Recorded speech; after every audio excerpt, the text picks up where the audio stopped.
Hello guys, welcome back to Singh's investment. Smart investing start from here. So देखिए, आज फिर आया हूँ मैं एक नए स्टॉक के साथ, और वही स्टॉक मैं आपको यहाँ पे बताऊंगा कि आपके पोर्टफोलियो के लिए अच्छा है या नहीं है। मैं इसके सारे रिस्क फैक्टर्स और सारे पॉजिटिव फैक्टर्स भी आपको यहाँ पे बता के जाऊँगा, और लास्ट में समरी दे के जाऊँगा कि ये आपको खरीदना चाहिए या नहीं खरीदना चाहिए, आपके पोर्टफोलियो के लिए सही है या नहीं है। मैं पूरे के पूरे 365 दिन तक ऐसे वीडियो लेकर आता हूँ, और अगर आपको ऐसे वीडियो अगर पसंद आए तो प्लीज़ लाइक एंड सब्सक्राइब जरूर कीजिएगा, क्योंकि ये आपके पोर्टफोलियो को मजबूत बनाएगा या फिर आपके पोर्टफोलियो को वीक होने से बचाएगा।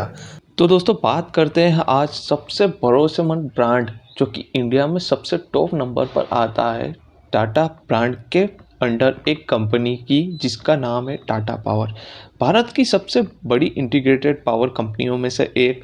इसका काम है बिजली बनाना, ट्रांसमिशन करना, डिस्ट्रीब्यूशन देना और सबसे ज़रूरी रिन्यूएबल का बड़ा नेटवर्क बनाना। टाटा ग्रुप की विश्वसनीयता इसे और भी मजबूत बनाती है। कंपनी भारत में क्लीन एनर्जी फ्यूचर में बड़ी भूमिका निभा रही है। देखिए, अब बात करते हैं यहाँ पे बिजनेस सेगमेंट की। तो देखिए, टाटा पावर का व्यवसाय कई हिस्सों में फैला हुआ है, जैसे कि पावर जनरेशन, रिन्यूएबल एनर्जी, या फिर ईवी चार्जिंग, या फिर सोलर ईपीएस और डिस्ट्रीब्यूशन भी इसका अहम हिस्सा है। खास बात यह है कि रूफटॉप सोलर और ईवी चार्जिंग्स में यह टाटा पावर भारत का प्रमुख खिलाड़ी है। यानी डिमांड चाहे किसी भी क्षेत्र में हो, यह टाटा पावर को फ़ायदा मिलना संभव ही है। अब बात करते हैं कि टाटा पावर अपने आप में हॉट स्टॉक क्यों बना हुआ है। तो देखिए, क्योंकि रिन्यूएबल एनर्जी भारत में तेज़ी से बढ़ रहा है और ईवी चार्जिंग का फ्यूचर बहुत ही बड़ा है, और टाटा पावर पहले से ही भारत में सबसे बड़ी चार्जिंग नेटवर्क कंपनियों में से एक है। सोलर रूफटॉप का बूम आ चुका है और यहाँ भी टाटा पावर टॉप पोजीशन पर है। और सबसे बड़ा एडवांटेज टाटा ब्रांड का ट्रस्टेड नाम जो कि इससे जुड़ा हुआ है, वो इसे और भी ज़्यादा यहाँ पे लाभ देता है अपने आप को प्रोजेक्ट दिलवाने में। अब यहाँ पे देखते हैं कि की पॉजिटिव्स क्या हो सकते हैं। तो टाटा पावर की सबसे बड़ी ताकत है रिन्यूएबल पाइपलाइन, जो कि ईवी चार्जिंग से नेटवर्क्स में सबसे पहले नंबर पर आता है। तो ये भी एक अपने आप में यहाँ पे एडवांटेज देता है। कंपनी ने समय समय पर अपना डेब्ट कम किया है, जिससे बैलेंस शीट बेहतर हुई है। Distribution business stable level revenue देता है, एक स्ट्रॉन्ग कैश फ्लो सोर्स है, जो कि हर एक इन्वेस्टर्स को ध्यान में रखना बहुत ज़रूरी है। और नए प्रोजेक्ट में टाटा ग्रुप का समर्थन हमेशा मिलता है, ये एक प्लस पॉइंट है इसका। अब की रिस्क की बात करें तो देखिए, रिस्क हर एक स्टॉक में होते हैं और जो हर इन्वेस्टर्स को समझना चाहिए। सोलर ईपीएस मार्केट में कंपटीशन बहुत ही बढ़ रहा है, तो ये आपको ध्यान में रखना चाहिए। रिन्यूएबल कैपेसिटी बढ़ाने के लिए कैपिटल इन्वेस्टमेंट बहुत चाहिए। थर्मल प्लांट पर इन्वायरमेंट प्रेशर बना रहता है, और बड़ी प्रोजेक्ट में डिले का रिस्क भी रहता है। अब फाइनेंशियल स्नैपशॉट की बात करें तो देखिए, टाटा पावर की फाइनेंशियल परफॉर्मेंस स्टेडी रही है, रेवेन्यू बढ़ रहा है और रिन्यूएबल का हिस्सा भी हर साल इम्प्रूव हो रहा है। डेब्ट रिडक्शन जारी है, जो इन्वेस्टर्स के लिए अच्छा संकेत है। साथ ही डिस्ट्रीब्यूशन बिजनेस हर साल स्टेबल इनकम देता रहता है। ये सभी चीज़ें इन्वेस्टर्स को बहुत ही देखना ज़रूरी है, और फाइनेंशियल स्नैपशॉट तो बहुत ही ज़्यादा, क्योंकि इसी से यह स्टॉक अपने आप को फ्यूचर में बता सकता है कि हाँ, ये किधर जाएगा, प्लस में या नेगेटिव में।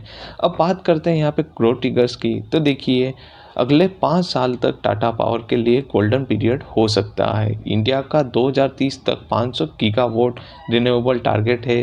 जाहिर है टाटा पावर इसका बड़ा हिस्सा बनेगा। ईवी चार्जिंग नेटवर्क तेज़ी से फैल रहा है। Green hydrogen, solar rooftop, battery storage, ये सारे सेगमेंट टाटा पावर के ग्रोथ बूस्टर हो सकते हैं। तो उसी के साथ साथ ये आने वाले 5 सालों में अपने आप में एक गोल्डन पीरियड ला सकता है और हर इन्वेस्टर्स को प्रॉफिट दे सकता है। अब लॉन्ग टर्म इन्वेस्टमेंट थेसिस की बात करें तो देखिए, लॉन्ग टर्म इन्वेस्टर्स के लिए टाटा पावर एक शानदार थीम बेस्ड इन्वेस्टमेंट हो सकती है। India's renewable and EV revolution इसका सबसे बड़ा ग्रोथ इंजन है। टाटा ब्रांड वैल्यू और डिविडेंड मॉडल इसे और भी मजबूत बनाते हैं। यह एक 5 से 10 साल का पोर्टफोलियो स्टॉक है, जिससे स्टडी कंपाउंडिंग की क्षमता है। अब मैं समरी बताऊं आपको तो देखिए, टाटा पावर एक पावरफुल लॉन्ग टर्म प्ले है। Renewable plus EV plus solar plus distribution, 4 मजबूत ग्रोथ इंजन इसमें पास है। इंडिया की एनर्जी ट्रांसमिशन में यह कंपनी अपने आप में सबसे आगे नज़र आती है। पोर्टफोलियो में स्टेबिलिटी प्लस ग्रोथ देने की क्षमता रखती है। देखिए, टाटा पावर एक ऐसा ब्रांड है जो अपने आप में बहुत ही स्ट्रॉन्ग है, और अगर आप यहाँ पे लॉन्ग टर्म जैसे कि 5 से 10 साल अपने आप को पावर सेगमेंट में हिस्सा देने की यहाँ पे क्षमता रखते हैं, तो टाटा पावर आपके लिए और कोई रिप्लेसमेंट हो ही नहीं सकता है। तो दोस्तों, कैसा लगा आज का वीडियो? मुझे पता है कि आपको ये पसंद आया होगा, क्योंकि ये वीडियो मेरा पूरा रिसर्च के साथ बेस्ड था, जिसमें मैंने एडवांटेजेस, डिसएडवांटेजेस, साथ ही साथ इसकी ग्रोथ क्या होने वाली है, साथ के साथ इसके रिस्क क्या है, और ये आपके पोर्टफोलियो में होना चाहिए या नहीं होना चाहिए, ये सभी मैंने यहाँ पे रिसर्च के साथ आपको बताया है, ताकि आपका पोर्टफोलियो मजबूत रहे, उसे वीक होने से बचा जा सके। तो आपको अगर ये वीडियो पसंद आया हो तो प्लीज़ लाइक एंड सब्सक्राइब जरूर कीजिएगा, ताकि आप ऐसे स्टॉक से बच सके या फिर ऐसे स्टॉक से आप पोर्टफोलियो मजबूत कर सकें। Thank you. मिलते हैं कल फिर एक नए वीडियो के साथ, नए